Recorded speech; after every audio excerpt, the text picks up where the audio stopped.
नमस्कार दोस्तों, स्वागत है आप सभी का एंजल पल्लवी इस चैनल पे। मैं आपकी दोस्त पल्लवी। आशा करती हूँ आप सभी लोग अच्छे होंगे, मस्त होंगे। सभी को स्वतंत्रता दिवस की बहुत बहुत शुभकामनाएं। तो आज मैं आपसे एक सवाल पूछना चाहती हूँ कि हम सच में आज़ाद हैं? देश आज़ाद है, झंडा लहरा रहा है, लेकिन क्या हमारा मन भी उतना ही स्वतंत्र है? अगर शरीर आज़ाद हो और मन गुलाम हो तो उस आज़ादी का क्या अर्थ रह जाता है? तो आज 26 जनवरी है, लेकिन आज हमारा सिर्फ संविधान की ही नहीं, अपने भीतर की स्वतंत्रता की भी बात करेंगे। तो वीडियो पूरा अंत तक ज़रूर देखिएगा दोस्तों। अभी तक चैनल को सब्सक्राइब नहीं किया तो प्लीज़ चैनल को सब्सक्राइब कीजिएगा। तो शुरू करते हैं वीडियो को।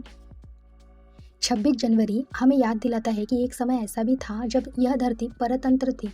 लोगों के हाथ बंधे थे, आवाज़ें दबाई जाती थी और निर्णय दूसरों के हाथों में थे। लेकिन आज क्या हमारे भीतर डर नहीं है? क्या हमारे भीतर लालच नहीं है? क्या हमारे भीतर तुलना, ईर्ष्या और असंतोष नहीं है? अगर ये सब है तो हम बाहर से आज़ाद होकर भी अंदर से तो गुलाम है ना। तो भीतर की गुलामी कैसी है? हम कहते हैं मैं आज़ाद हूँ, लेकिन ज़रा ध्यान से देखो। हम मोबाइल के गुलाम हैं, हम लोगों की राय के गुलाम हैं, हम अतीत की यादों के गुलाम हैं और भविष्य के डर के गुलाम हैं। सुबह आँख खुलते ही हम अपनी चेतना में नहीं, अपनी आदतों में जीने लगते हैं। भीतर की गुलामी दिखाई नहीं देती, लेकिन वही सबसे गहरी होती है दोस्तों। क्योंकि बाहर की गुलामी को तो क्रांति से तोड़ा जा सकता है, लेकिन भीतर की गुलामी सिर्फ और सिर्फ जागरूकता से टूटती है। संविधान और चेतना में क्या अंतर है? तो संविधान हमें अधिकार देता है, लेकिन चेतना हमें समझ देती है। अधिकार बिना समझ के मिल जाए तो वह अहंकार बन जाता है, और समझ बिना अधिकार के हो तो वो दबाव बन जाती है। इसलिए जरूरी है संतुलन।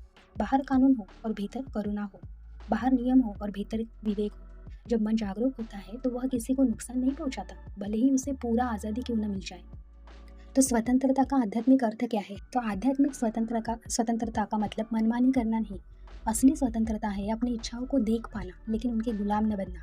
जब क्रोध आए आप उसे देख सको, जब डर आए और आप उससे भागो नहीं, जब लालच आए और आप सचेत रहो, वहीं से स्वतंत्रता शुरू होती है। स्वतंत्र व्यक्ति ना किसी को दोष देता है, ना किसी से अपेक्षा करता है। वह जिम्मेदारी लेता है अपने विचारों की, अपने कर्मों की और अपने जीवन की। तो ध्यान और मौन में क्या अंतर है? तो आज मैं आपसे कोई नारा नहीं बुलवाना चाहती हूँ दोस्तों। यहाँ पे मैं आपको एक पल का मौन देना चाहती हूँ।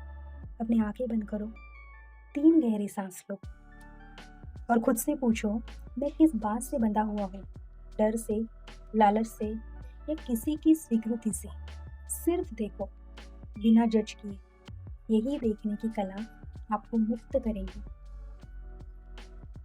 तो आज 26 जनवरी, तो आज का संकल्प हम क्या ले सकते हैं? तो 26 जनवरी पर हम ये संकल्प ले दोस्तों कि मैं दूसरों को बदलने से पहले खुद को समझने की कोशिश करूंगा।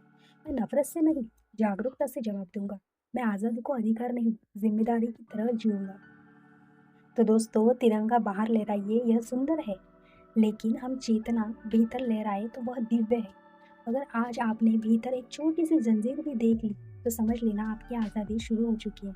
तो आज आप खुद से पूछिए, क्या मैं सिर्फ एक आज़ाद देश का नागरिक हूँ या एक जागरूक स्वतंत्र आत्मा भी हूँ? बस यही समझिए दोस्तों। तो धन्यवाद। जय चेतना, जय भीतर की स्वतंत्रता। तो मिलते हैं अगले वीडियो में, तब तक के लिए बाय बाय।